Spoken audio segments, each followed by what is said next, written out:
आस्था और प्रेम के मिलने से श्रद्धा का उदय होता है। श्रद्धा का विस्तार विश्वास, और विश्वास का शिखर अटल विश्वास है। अटल विश्वास और समर्पण अन्य भक्ति भी है। बात सन 1948 की है। तब हमारे 80 से भी ज़्यादा सदस्यों वाले परिवार के सबसे छोटे सदस्य 2 वर्षीय गोपाल के गले में एक फोड़ा निकल आया था। गोपाल फोड़े से बहुत परेशान था और तब चिकित्सा की कोई विशेष सुविधाएं भी वहाँ उपलब्ध नहीं थीं। सामान्यतः लोग घरेलू उपचार, जड़ी बूटियाँ, टोने टोटके मंत्र इत्यादि पर भी सहज भरोसा करते थे।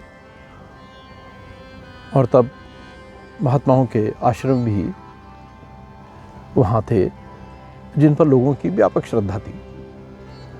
पिताजी गोपाल को लेकर बाबा जी के पास आश्रम में पहुँचे तो बाबा जी ने अपनी धुनी से विभूति लेकर गोपाल को टीका लगाया और कहा, जाओ ले जाओ, ठीक हो जाएगा। पिताजी ने श्रद्धावश 5 रुपये धुनी में चढ़ाए और बच्चे को लेकर घर आ गए।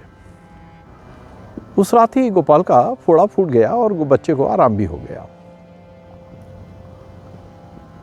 2-1 दिन बाद अचानक ही नीम करौली महाराज घर पहुंचे। उनका आना जाना अचानक ही होता था। रात को भोजन के बाद उन्होंने पिताजी से कहा, तो गोपाल को बाबा जी के पास ले गया था? जी महाराज, पिताजी ने कहा। और तूने धुनी में 5 रुपए भी चढ़ाए? जी महाराज। महाराज बोले, कहीं जाने की जरूरत नहीं है, हम हैं ना, हम हैं ना। महाराज का ये आश्वासन तब पिताजी के प्रति ही नहीं, सभी भक्तजनों के प्रति था और है। ऐसा हुआ, भक्त और भगवान साथ साथ चले जा रहे थे। अचानक भक्त रुक गया।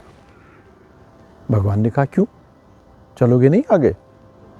भक्त ने कहा, नहीं, एक कदम भी नहीं, आपके साथ एक कदम भी नहीं अब, और आपने मेरे साथ छल किया है। भगवान ने कहा, मैंने तुम्हारे साथ छल किया? ऐसा कैसे कह रहे हो?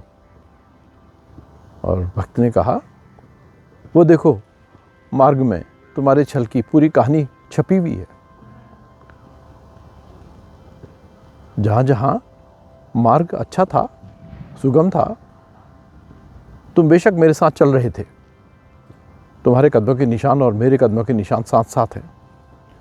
और लेकिन जब मार्ग कठिन हो गया, दुर्गम हो गया, तुम मुझे छोड़ के अंतर्ध्यान हो गए।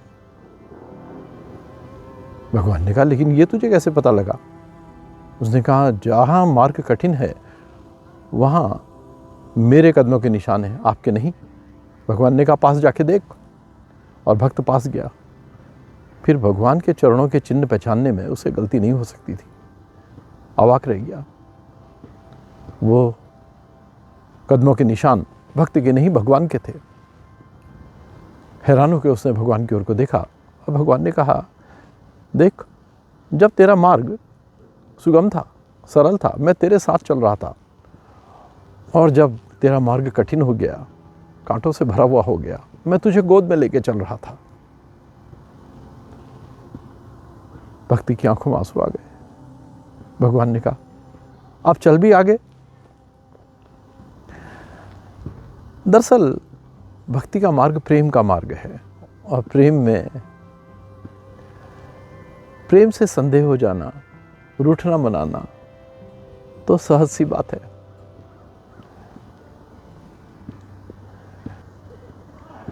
भगवान श्री कृष्ण को रुक्मिणी भोजन करा रही थी।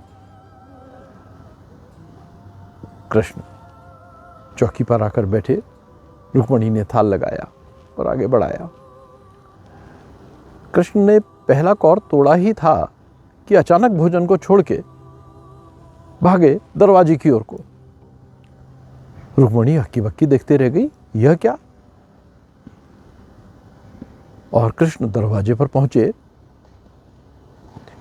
एक पैर बाहर था, एक भीतर। क्षण मात्र के लिए कृष्ण ठिठक कर खड़े हुए और फिर सहज भाव से वापस लौटे और चौकी पर बैठ के बोले, रुक्मिणी भोजन कराओ। रुक्मिणी हैरान थी। रुक्मिणी ने कहा, महाराज आपने ऐसा व्यवहार पहले कभी नहीं किया, क्या हुआ? कृष्ण ने कहा, अरे जाना पड़ा रुक्मिणी मुझे। लेकिन आप गए भी नहीं, दरवाजे से ही लौट गए। हाँ, लौट के वापस आना पड़ गया। रुक्मिणी ने कहा, कृष्ण पहली मत बुझाओ, बताओ बात क्या थी? कृष्ण ने उत्तर दिया, रुक्मिणी बात सिर्फ इतनी थी कि मेरा एक प्रेमी भक्त मुझ में मगन चला जा रहा था। लोग उसको छेड़ रहे थे, फप्तियां कस रहे थे, उस पर परेशान कर रहे थे उसको, और फिर लोगों ने उसको कंकड़ पत्थर मारने शुरू कर दिए। मुझे बचाने के लिए जाना पड़ा, लेकिन आप गए नहीं। हाँ, जैसे ही दरवाजे पर पहुंचा तो उसने भी पत्थर उठा लिया था। उनके पत्थर का जवाब वो पत्थर से दे रहा है, मेरी जरूरत नहीं रह गई। दरअसल कृपालु की कृपा तो हमेशा ही है, कसौटी तो भक्त के धैर्य की है। भरोसा रखें तो कृपा निश्चित ही मिलती है। जय गुरुदेव।